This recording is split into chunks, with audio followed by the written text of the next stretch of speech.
સમાચારમાં આગળ વધીએ. પારિવારિક ઝઘડાનો કરુણ અંત હત્યામાં પરિણમ્યો. આ ઘટના બની છે અમદાવાદ ગ્રામ્ય જિલ્લાના વિરમગામ શહેરમાં. વિરમગામના વ્રજ વિહાર સોસાયટી વિસ્તારમાં રહેતા દીપક કુમાર સોનીનું પહેલા સીડી પરથી પડી જતા શંકાસ્પદ મોત થયાનું માનવામાં આવતું હતું, પરંતુ ફોરેન્સિક પોસ્ટમોર્ટમ રિપોર્ટમાં શરીરના ભાગે ગંભીર ઇજાઓના નિશાન મળતા હત્યાનો ખુલાસો થયો. પોલીસ તપાસમાં સામે આવ્યું કે પિતા પુત્ર વચ્ચે વેપાર ધંધાને લઈને બોલાચાલી થતા મામલો ઉગ્ર બન્યો. આ દરમિયાન માતા દિવ્યાનીબેન અને પુત્ર ઉદય સોનીએ લાકડાના ધોકાથી દીપક કુમારના માથાના ભાગે હુમલો કર્યો, જેના કારણે તેમને ગંભીર ઇજાઓ પહોંચી અને મોત નીપજ્યું. મૃતકના ઘરે લાંબા સમયથી પારિવારિક વિવાદ ચાલતો હોવાની માહિતી પણ સામે આવી છે. વિરમગામ ટાઉન પોલીસે પત્ની અને પુત્ર સામે હત્યાનો ગુનો નોંધી બંનેને રાઉન્ડ અપ કરી વધુ તપાસ હાથ ધરી છે. હથિયાર કે તો બોથલ પદાર્થથી એમને મારવામાં આવ્યો છે, જેથી એમને ગળું દબાવવામાં આવ્યું છે અને શરીર પર બીજી ઘણી બધી હાથે પગે ઈજા વધારે થઈ છે. તો આ કઈ સીડી પર પડવાથી મોત થયેલ નથી. આ ખરેખર એક સાજિશ છે, પ્લાનિંગ કરીને કોઈ વ્યક્તિને હત્યા કરવામાં આવેલ છે. તો મારા માસીના છોકરા, મારા મમ્મી અને બધા ભેગા થઈને અમે એફઆઈઆર પોલીસ સ્ટેશને પહોંચ્યા છે. વાવથરા જિલ્લાના આગથળા પોલીસે મોટી માદક પદાર્થનો એક જથ્થો ઝડપી પાડ્યો છે.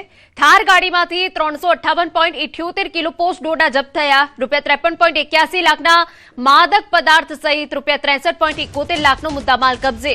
અકસ્માત બાદ ગાડી મૂકી બે શખ્સો ફરાર. ચિત્રોડા બસ સ્ટેન્ડ નજીક નીલગાય સાથે કાર અથડાતા ભાંડો ફૂટ્યો. આગથળા પોલીસે આગળની કાર્યવાહી હાથ ધરી છે.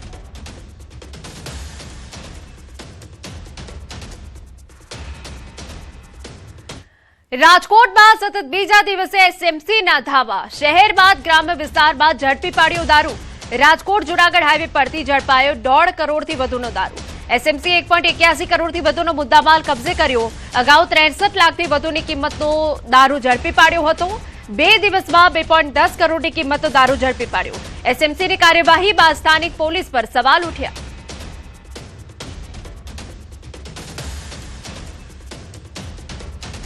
સમાચાર વડોદરામાંથી. ગેરકાયદે ઇન્ટરનેશનલ કોલ સેન્ટરનો પર્દાફાશ થયો. એલસીબી ઝોન 2એ આ પર્દાફાશ કર્યો હોવાની વિગત. અમેરિકન નાગરિકોને લોનની લાલચ આપી ઠગાઈ આચરી. અકોટા વિસ્તારમાંથી 4 આરોપીની ધરપકડ. એલસીબી પોલીસે કોલ સેન્ટર સીલ કર્યું. ડેબિટ કાર્ડ, સીવીવી અને બેંક વિગતો મેળવી છેતરપિંડી કરી. આપને જણાવી દઈએ 7 મોબાઈલ, 8 લેપટોપ સહિત 3.57 લાખનો મુદ્દામાલ જપ્ત કરાયો. એક ફ્લેટ છે, એની અંદર આવું કોલ સેન્ટર ચાલતું હતું. એ બાબતે અમારી પાસે માહિતી હતી, જેમાં અત્યારે હાલ કરણ લોકવાણી, જોનાથન દાસ, પંકજ જેઠવાણી અને અલી રસુલ સૈયદ કરીને 4 ઇસમોની મેં ધરપકડ કરી છે. આ લોકો આ ફ્લેટમાં પોતાના લેપટોપ્સ અને બીજા ગેજેટ્સ રાખી અને કોલ સેન્ટરમાં કોલિંગ કરી અને અમેરિકામાં કોલ કરતા હતા અને આખી ફેક કોલ સેન્ટર દ્વારા લોકો સાથે છેતરપિંડીનું કામ કરતા હતા. એલસીબી પોલીસે 3.57 લાખનો મુદ્દામાલ જપ્ત કર્યો છે. ઇન્ટરનેશનલ કોલ સેન્ટરનો આખો આ પર્દાફાશ થઈ ગયો હોવાની વિગત છે. સમાચાર અમદાવાદમાંથી. સરસપુર સ્વિમિંગ પુલમાં અસામાજિક તત્વો ઘૂસ્યા. ગુજરાતી ગીતો પર પાણીમાં ધુબાકા માર્યા. સ્વિમિંગ પુલ બન્યો અસામાજિક તત્વોનો અડ્ડો. મોડી રાત્રે અસામાજિક તત્વો ઘૂસ્યા હોવાની વિગત છે. સ્વિમિંગ પુલમાં દોડધામ મચી ગઈ. સિક્યુરિટી સાથે માથાકૂટ અને છરી બતાવી ઘૂસી ગયા. એએમસીના ઉચ્ચ અધિકારીઓને ઘટનાની જાણ કરાઈ છે. મોડી રાત્રે પોલીસ બોલાવી અસામાજિક તત્વો બહાર કાઢ્યા. અવારનવાર ઘૂસી રહ્યા છે અસામાજિક તત્વો. સોશિયલ મીડિયા પર હાલ વિડીયો વાયરલ થયો છે, જે અમે આપને ટીવી સ્ક્રીન પર બતાવી રહ્યા છે. એએમસીની લાખો કરોડની સિક્યુરિટી શોભાના ગાંઠિયા સમાન બની હોવાની વિગતો છે, પરંતુ આજે વિડીયો છે ખૂબ ચોંકાવનારો છે. રાત્રે સ્વિમિંગ પુલમાં અસામાજિક તત્વો ઘૂસી જાય છે. અમારા સંવાદદાતા પ્રણવ વધુ વિગતે વાત કરવા જોડાયા છે. પ્રણવ, પ્રાથમિક વિગત શું છે આપની પાસે?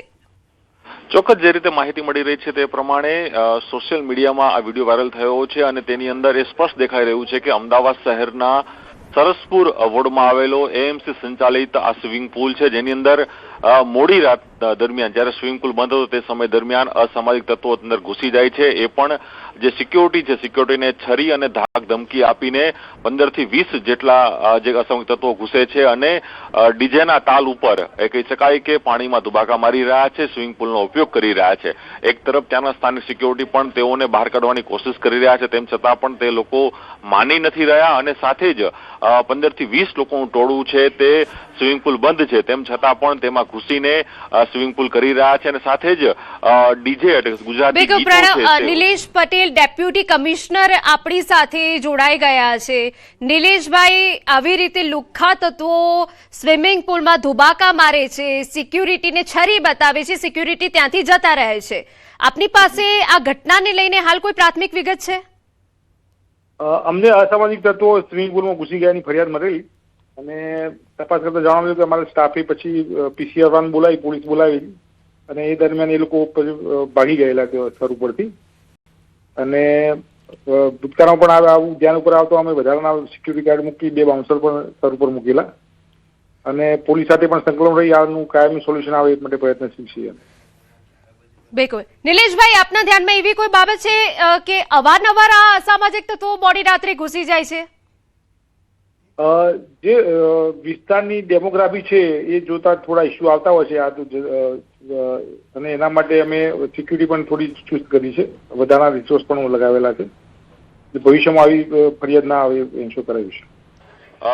ડેપ્યુટી કમિશનર સાહેબ, હું આપને પૂછવા માંગુ છું, પ્રણવ વાત કરી રહ્યો છું કે આ પ્રકારની ઘટના બને જે સામાન્ય લોકો સ્વિમિંગ પુલમાં આવતા હોય છે, મહાનગરપાલિકા કરોડો રૂપિયાના ખર્ચે સ્વિમિંગ પુલ બનાવે છે અને આ રીતે અસામાજિક તત્વો જો સ્વિમિંગ પુલમાં ઘૂસે તો સિક્યોરિટીને લઈને પણ સૌથી મોટા પ્રશ્નો વધે છે. તો ભવિષ્યમાં શું પગલાં લેવામાં આવશે કે આ પ્રકારની ઘટનાઓ ફરી ન બને? જનરલી સિક્યુરિટી આ લોકોને બગાડી દેતી હોય છે, પણ શું મોટી સંખ્યામાં આવી જાય ત્યારે તકલીફ પડતી હોય તરત પોલીસને જાણ કરી પોલીસ બંદોબસ્ત મંગાવીને નિકાલ કરવામાં. પોલીસ ફરિયાદ મહાનગરપાલિકા નોંધાવશે સિક્યોરિટી કારણ કે આ પ્રકારની જે અસામાજિક તત્વો ઘૂસ્યા? હા, યસ, તમે ચોક્કસ કાર્યવાહી કરીશું. આભાર. ચોક્કસ રીતે આ ડેપ્યુટી કમિશનર પણ જે નિલેશ પટેલ જોડાયા હતા તેઓ અહીંયા સ્પષ્ટપણે કહ્યું છે કે આ પ્રકારની ઘટના બની છે. પોલીસ વાનને પણ બોલાવવાની ફરજ મહાનગરપાલિકાની ટીમને પડી હતી, પરંતુ એ અહીં સ્પષ્ટ થઈ રહ્યું છે કે મહાનગરપાલિકા કરોડો રૂપિયાના ખર્ચે જે સ્વિમિંગ પુલો બનાવી રહ્યા છે તેની અંદર આ પ્રકારની ઘટના બને એ પણ એક મોટી ગંભીર બાબત કહી શકાય. બિલકુલ. આભાર પ્રણવ તમામ વિગતો બદલ.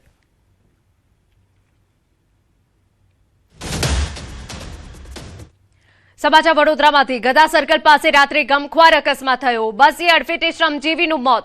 અકસ્માત સર્જી GSRTCનો ચાલક બસ લઈને ફરાર થયો. મરનાર શ્રમજીવી મૂળ ખંભાતના વતની, મૃતદેહ પોસ્ટમોર્ટમ અર્થે ખસેડાયો. હરણી પોલીસે કાર્યવાહી હાથ ધરી હોવાની વિગત.